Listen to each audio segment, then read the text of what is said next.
G'day fellas and welcome to Anno 117. In this video, I'm going to be giving you my first impressions of playing this game because I was fortunate enough to have my hands on it for more than 3 hours. In today's video, we're going to be going through one of the games that I played. I did actually play 2 of them. You can see one of the playthroughs that I've got right behind me, a beautiful picturesque background that we've got. And I'm going to be going through all the things that I liked about the games, all the things that I didn't like about it, and going through some of the changes. I think for most of us, we all love strategy games, we love RTS, we love 4X games, and of course, we love city building as well. And of course, Anno is definitely a welcome addition to be bringing out a release in 2025. So I'm looking forward to sharing with you what I found. Let's get into it. Alright, so let's get into it. This is the first game of 2 that I was fortunate enough to play, and of course a huge shout out to Ubisoft for allowing me, for giving me permission to play this and to share this with you. I had an absolute blast playing Anno 117. But just keep in mind that what you're seeing on your screen at the moment is a work in progress. This isn't representative of the final game. They could make changes. They might be for the better. They might be for the worse. But anyway, let's get into it and talk a little bit about the experiences that I got to have here playing this. So first off, I think it's probably important just to talk about what I expect out of an Anno game, right? Like recently we've kind of seen this shift. If you've played Civ 7, you would have noticed just how drastically different it is from Civ 6 compared to, say, from Civ 6 to Civ 5. Age of Empires 4 was also pretty different. But I think when it comes to Anno, a city builder game, all I really want is the same thing. Just like give me basically the same thing, just make it a little bit different, right? The recipe that they've got with regard to Anno is already really good. It just needs a little bit of tweaking around the edges just to keep stuff fresh. And that's exactly what they've done. So out of the box, first impressions is just that things are looking good here because that's exactly what we got. Now, you'll notice on my screen right now, keep in mind, we're watching a video here. I'm recording over or talking over the top of you guys, or talking over the top of the video, rather. So you can see down here, this is the 1 hour and 50-minute video. We've got a new building here. So this is the governor's villa, and this is something that's incredibly important that you need to protect. Now, I didn't have the I didn't lose mine. Let's just put it that way. But apparently, if you do lose it, you do potentially lose control of the island. So it's kind of like a new sort of like town center building, if you could think of it the same way you do in Age of Empires, like a landmark type of thing. Now, keep in mind, this is going to be a pretty base level overview of Anno 117, at least so far. I'll be posting a second video over on the One More Turn channel, which is a channel that I reserve mainly for Civ 7 content, but I'll probably be branching out to play a couple of games of Anno 117 on it once it actually releases. But anyway, I'll leave that over there. This is the first game that I'm playing, and I'll leave the second game over on that one as well. It's not obviously going to be the whole way through, but yeah.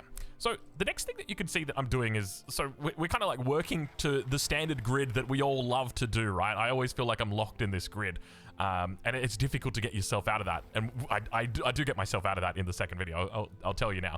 But one of the cool things that started to happen with Anno is now all of a sudden it makes a little bit more sense with regard to production.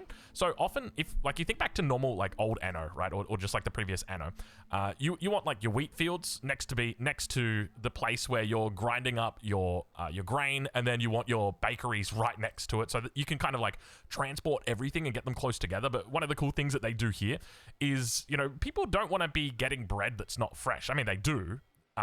You know, it's better than no bread. But at the same time, if they've got a bakery that's close to them, they're getting fresh bread. And I don't know about you, but that makes me pretty happy. And because of that, it increases the bonuses that you actually get. So that's what we're doing right now, is we're looking to try and actually find places that we can put all of these buildings down that can give bonuses to all of our citizens. And this is kind of cool because if we think back at like the traditional way that you're playing Anno, it's typically like you line all your bonuses up in the middle. If you want to get fancy, you can go and put them around the edges and do all that kind of stuff. But here it makes you think a little bit more about it, because it's very much about making sure everybody's got a bakery so that you're going to be able to build up enough or build up more gold. Look, there's lots of different ways that it works. It's not just the bakery. There's a whole bunch of other things as well. But that's just one example. But anyway, let's move on to something else that is a little bit new. I'll fast forward it through, and we'll take a look now at the tech tree. So one of the cool new additions in Anno 117 is something that we've seen in other genres of games before. You'll be familiar with it. It's the tech tree. And what's cool about this is it unlocks after you've reached a certain stage, your city will start or your settlements will start generating knowledge. And so at the moment, you can see on the left-hand side, we're currently producing 2 per minute. And from here, we can look to go in any different route: economic, civic, military. Each of these things obviously do different things. And so for me, I'm more of a boomer. I like to play the economy side. I like to play the civic sort of side, not so much on the military. So that's going to be my main focus here. So I want to, delve out and see how far down these trees we can actually get. So there's a lot of cool techs in here. Things like the ability to unlock certain buildings. So let's go through a couple of them now. So here, I'm just going to pause the video right here just so that we can take a look at what we've actually got. So this, when you research this, it just increases the range of your markets by 20%. And you can see that it's got here the time that it's going to take for you to actually research it. And at the moment, it's 22 hours, which is a really long time because we're only making 2 knowledge per minute. Now, that will go up. There are ways that we can improve our knowledge. So it obviously seems like quite a bit when we think about it like that. And here's another one that we've got. So this is Villa Visitation. So it increases the prestige provided by each governor villa. So you're going to get more prestige, which we'll talk about later on in this video.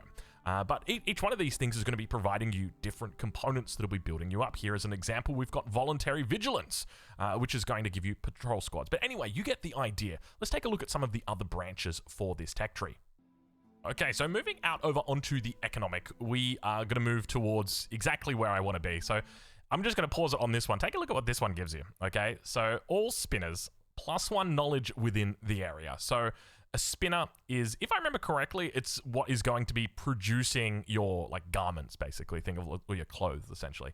So it's going to be giving you knowledge within the area. So basically, if you can unlock this, if we're doing 1 knowledge per minute, you can beeline this, and all of a sudden that goes from 1 knowledge a minute to a lot of knowledge. Because if you think about it, right, you've got a whole bunch of people. So this is definitely something that I suspect is either going to get nerfed or they'll put a little bit deeper into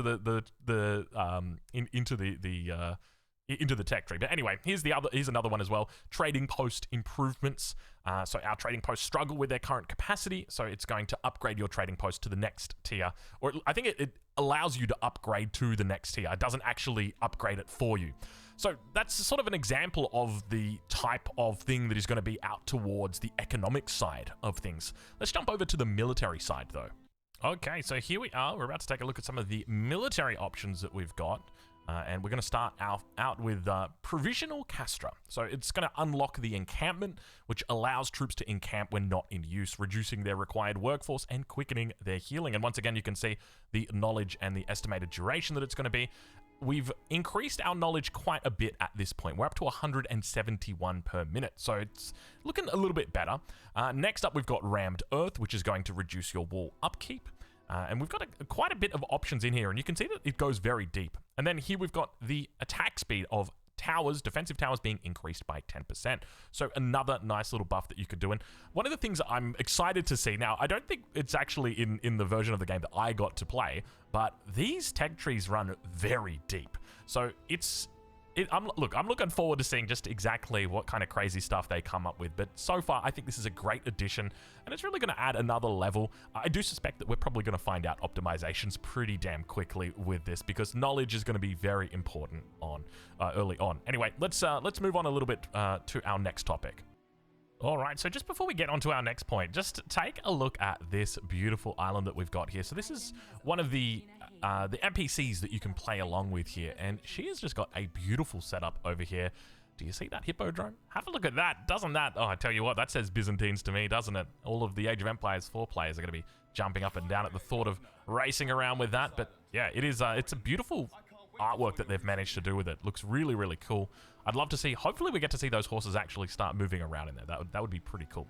Anyway, let's jump on ahead. So we're going to be talking about religion now. So let's go up over to, where were we? 109, 37. Let's go with 31. We'll try and get as close as we can to it. So they've now got religions in Anno 117, which is, once again, pretty cool. I like the addition to it, anything that's going to sort of change the way that it plays. So we start off just by setting our patron, which my understanding is that it's just kind of, it starts off basic and then it obviously gets a little bit more complex as it goes on.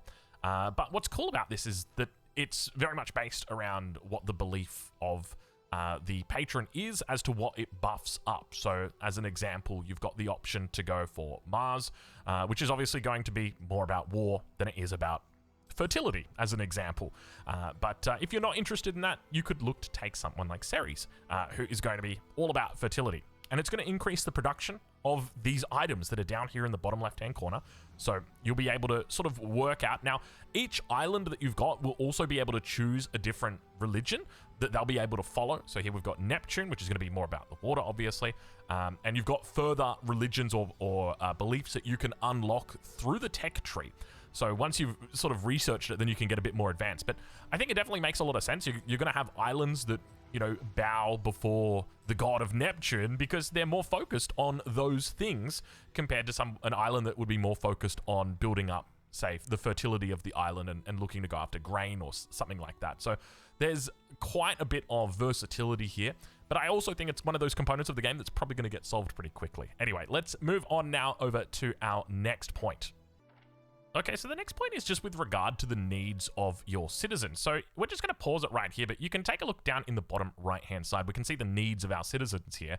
And what's curious about this is you don't actually need to give them everything they want for you to be able to upgrade them. You only actually need to give them just enough. So basically it means that we've got items here that are contributing towards the same thing, and they don't need to have every single item that's going to contribute to that for them to actually be able to progress to the next level. So I like this addition, and it means that you're going to be playing more around your fertility, which is something that we've obviously talked about in the previous point. But one of the things that I want to talk about here is that typically in previous Anno games, it definitely felt like fertility was not a huge factor. Like obviously it was. It played an important role. You'd have to go out and settle islands that had specific fertility.